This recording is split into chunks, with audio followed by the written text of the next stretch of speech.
પ્રસંગ ને અનુરૂપ કે આજે યજ્ઞ અને તમામ ને ભોજન પ્રસાદીનો મહિમા. સરપંચ સાહેબે મને વાત કરી કે બાપુ મને થોડું ફાવતું નહીં. મને આનંદ થાય કે દીકરીઓને જેમ બને એમ વધારે જમાડું ને તો મને એવો આનંદ ઉત્પન્ન થાય. અને એટલે મહાપુરુષો આપણા ભારતના સંતોએ કીધું છે, ભારતની એક મહારાષ્ટ્રમાં જન્મેલી જીજાબાઈએ શિવાજીને કીધું કે ધનકુખ જીજાબાઈની તેથી શિવાજી જન્મ્યો હતો, તલવાર કરી ધાર પર જેને હિન્દુ ધર્મ રાખ્યો હતો. શિવા પડકારતી પોકારતી પુત્રને મરજે રણ મેદાનમાં, દેશની આર્ય રમણી આ અમર છે ઇતિહાસમાં. જેની જેની જનેતાએ એવું ધાવણ ધવરાયું હોય ને એને આર્યો આનંદ ઉત્પન્ન થાય. આ તો ધાવણમાં ફેર પડી ગયો છે અત્યારે, ને કે અત્યારે એના ઈદ પ્રગટ થાય. પણ અત્યારે પેલી ગાય વોટરની બાટલીઓ આવી ગઈ એટલે એમાં હવે શિવાજી આવે એવા નહીં.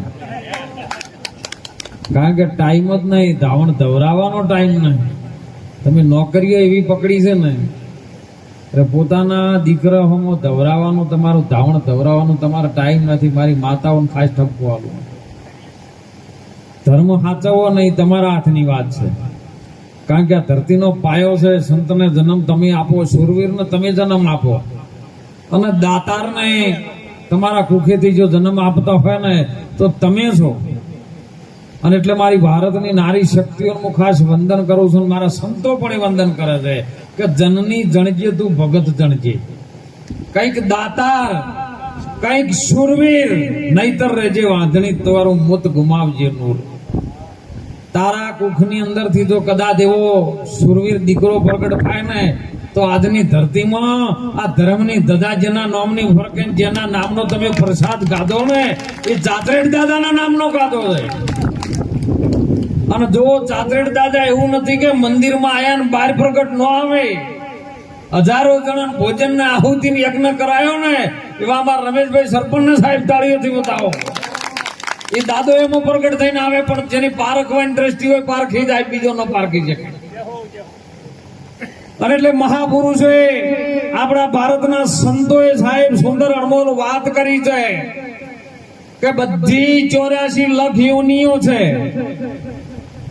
પણ એની અંદરથી કોઈ જો આ પરમ પદને પામી શકે, આ વાતને જાણી શકે તો ભારતનો એક મનુષ્યની છે, બીજું કોઈ જગતમાં તમને કોઈ જાણી શકે એવું નથી.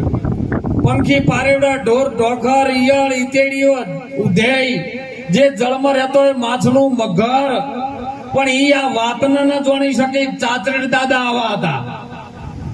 ઈ જાણવાની ગતિ, ઈ જાણવાની બુદ્ધિ, ઈ જાણવાની મતિ જો કોઈ હોય તો મનુષ્યમાં છે.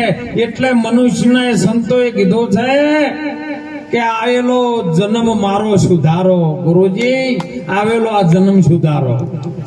આ જન્મ આ ધરતી ઉપર લઈને આપણે આયા છે, અને જન્મતાની સાથે કેવી રીતનો જન્મ થયો છે જમતમ નહીં થયો.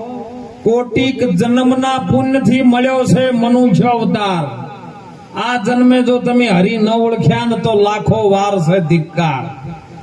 પરમાત્માને પામવા માટે, હરિની ઓળખાણ કરવા માટે, અને આપણે કેવી રીતના છીએ ને ક્યાંથી આયા છે એનો જો સરનામું ને એડ્રેસ મળી જાય ને તો 4 જુગોથી આપણા જીવનમાં જે ગૂંચવણ પડી ગયેલી છે, શેની ગૂંચવણ પડી છે, એ ઓટી પડી છે, એ ગૂંથણું તરત વસૂટીને હરખું થઈ જાય એવી વાત છે.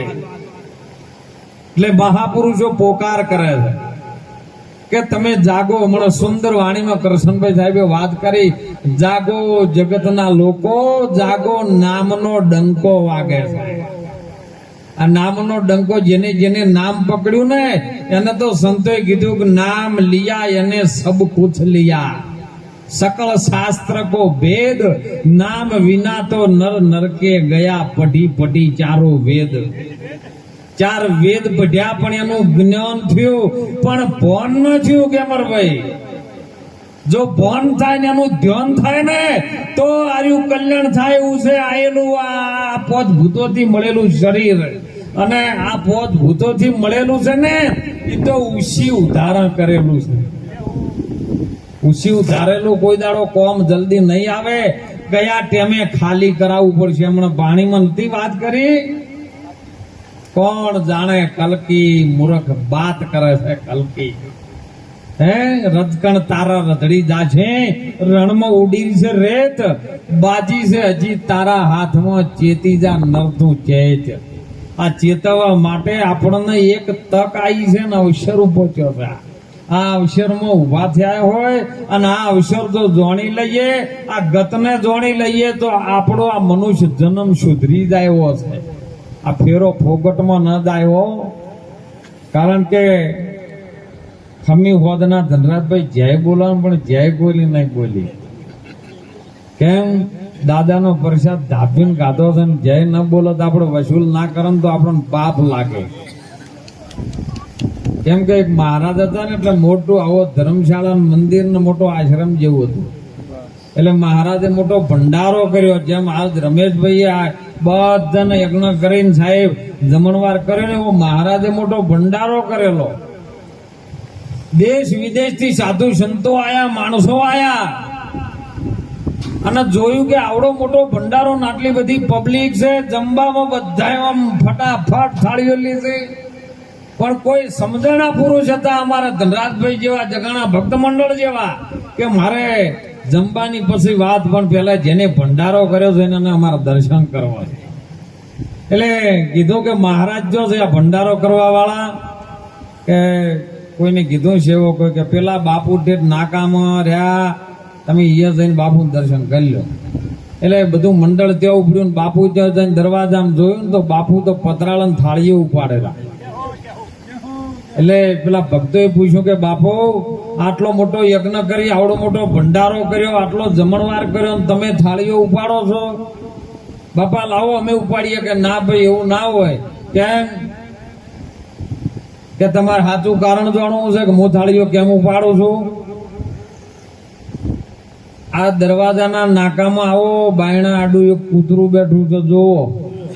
એટલે બધાની દ્રષ્ટિ કૂતરા ઉપર પડી ને એટલે કૂતરાને ખો હથેલી હતી ને હળી ગયેલું બેઠું. મહારાજે હસ્યા ને પેલા ભક્તો કે બાપુ આમાં કોઈ સમજણ ન પડી. હજી ઈશારો કરો, ન સમજણ પડી તો ચોખ્ખું કહું, આ કૂતરું આશ્રમમાં રોજ રહેતું ને રોજ મફતનું ખાતું પણ હવન કોમે ના કરતું. એટલે આ ફૂટી નીકળ્યું છે એમ. એટલે જય બોલજો ને ક્યાં કાઢેલું તમને એમ થાય. કહું બોલો ચાતરેટ વીર દાદાનો. બીક લાગે એટલે બધા બોલે. મહાપુરુષો સંતો જે પણ જય બોલ્યા છે ને ખૂબ ખૂબ ધન્યવાદ છે સાહેબ. જય નો અર્થ થાય છે, મહાપુરુષો સંતો કહે છે જય નો અર્થ થાય છે કલ્યાણ. તમે જય બોલો ને એટલે તમારું રૂવાટે રૂવાટું સાહેબ નિર્મળ બની જાય, નિર્મળ ભાવ ઉત્પન્ન થાય અને તમારા શરીરની અંદર શરીર નિરોગી બની જાય, કલ્યાણ થઈ જાય આપણું. અને મહાપુરુષો સંતો આપણા એક એક વાત ઉપર ટકોર મૂકે છે કે ઊંચી ઉદાહરણ કેવી રીતનું કર્યું છે. કે જ્યારે ભગવાન આપણા ભારતની અંદર સંતો ને શાસ્ત્રોના મતે એવી વાતો છે સાહેબ, એવો સત્સંગ છે. સત્સંગ કોઈ કદાચ જિજ્ઞાસા માણસને પ્રગટ થાય ને, અને જિજ્ઞાસુ જીવ હોય તો કદાચ એનું કલ્યાણ થાય ને. કે જિજ્ઞાસા ન હોય તો આ વાતનો મેળ આવે એવો નથી. જિજ્ઞાસા પ્રગટ થાય એટલે માણસને જાણવાની મતિ બુદ્ધિ જાગૃત થાય. બુદ્ધિ જાગૃત થાય એટલે એની અંદર જ્ઞાન પ્રગટ થાય, અને જ્ઞાન વડે આરી વાત સમજાય, અને સમજ્યા પછી એને અમલમાં મેકાય. અને અમલમાં મેચા ચેડ કદાચ જો એનું જીવન બદલાઈ ના જાય તો મારી પાસે આવજો. પણ સંતો મહાપુરુષો જગાડી રહ્યા છે કે જાગો જાગો નામનો ડંકો વાગે. હવે જાગવાનું કેવી રીતનું છે? આપણે રાતે 2 વાગ્યા સુધી અત્યારે જાગી રહીએ ને મોબાઈલમાં બીજું ન લેવાનું લેતા હોય, એ જાગવાની વાત નહીં. તમારા સ્વરૂપમાં જાગી દો. તોરલે કીધું, ભારતની એક આર્ય માતા જે સતી તોરલે હમણાં સુંદર વાત કરીને જોગાજી ભાઈએ ભજન બોલ્યું સાહેબ કે તને તોરલ કહું કે કાઠી રાણે, તમે મહાધર્મ જીલો જાડેજા જાણી. સુંદર વાત છે. મહાધર્મ કોને જીલ્યો છે? ભારતનો પુરુષ ન જીલી શકે આ મહાધર્મ. એ તો જનેતાએ જીલ્યો છે. કેમ કે સંસારની રચના કરવા માટે પરમ પિતા પરમેશ્વર આદિ નારાયણ, જેને આપણે અધિષ્ઠાન પદે કહીએ છીએ કે મોટામાં મોટો એ આદિ પુરુષ નારાયણ છે, અને એને સૃષ્ટિ રચવાની ઈચ્છા થઈ અને એની અંદરથી પ્રગટ થયો. સાહેબ શું થયું? ઈચ્છા થઈને ઈચ્છામાંથી શક્તિ આવી છે. ઈચ્છા શક્તિ. અને શક્તિએ એક ગોળો લાવી છે, ઈંડ લાવી છે. ઈંડ અને ઈંડમાંથી બે ભાગ બનાયા છે. પેલી બનાવી પૃથ્વી, પછી બનાવ્યો છે આપ. હવે પૃથ્વી ને આપ વચ્ચે તમારું સર્જન થયું છે. એમ જ્યારે જ્યારે આ ધરતી ઉપરનો પેલો કે સૂર્ય કદાચ આકાશમાં ઉગે, આપણે બધા જોવા છે કે સૂર્ય હાલ આકાશની અંદર જ હોય, પણ એવી બીના બની હતી, એવો પ્રસંગ બન્યો હતો જે દિવસે સૂર્ય ધરતી ઉપર ઉગ્યો હતો. આ વાત છે ને ગુરુમુખીએ છે તરત ખબર પડશે. એ વખત ધરતી ઉપર સૂરજ ઉગે છે. જ્યારે સૂર્યનું કિરણ પડે અને નીચે પાણીની અંદરથી વરાળ ઉત્પન્ન થાય, વરાળ પાછી ઉપર જાય છે, પાછો સૂર્ય બળે છે, એ પાણીમાં અગ્નિ ઓલાય છે અને એની રાખ બની થઈ જાય છે. માના ગર્ભની અંદરની વાત થાય છે. એ બંનેની અંદરથી એક રાખ પેદા થઈ અને એક નાનું એવું પૂતળું બને છે. અને જેને મહાપુરુષો કહે છે, સંતો કહે છે કે કંઈક 25% પવનમાંથી લીધું, 25% આકાશમાંથી લીધું, 25% પૃથ્વીમાંથી લીધું, 25% તેજમાંથી લીધું. એમ 5 તત્વોમાંથી 25% લઈ અને એક પૂતળું, એક રાખનું બીબું તૈયાર થયું. સાહેબ એ માના ગર્ભની અંદરથી વાત છે. કેવું ઋષિ મુનિએ કીધું, સંતોએ માર્કંડ મુનિએ કીધું, એ ગુરુ મારા મહામંત્ર નો મોટો સરે મહિમાય, એ વખાણું બ્રહ્મના એ જે ભેદ મારે. એ અમાર ઋષિ મુનિ જપતા જેના જાપ, એ હરિ નોતા ચાર વેદ મારે. ગુરુજી મહામંત્ર નો મોટો છે મહિમા.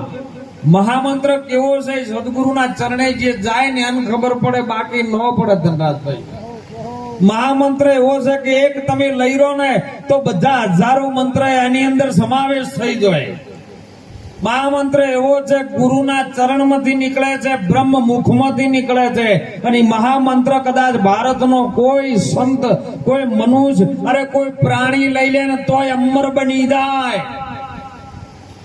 આ મહામંત્ર જાણવા માટે માં ભગવતી આદ્ય શક્તિ ભવાની પાર્વતીને ઈચ્છા થઈ જાય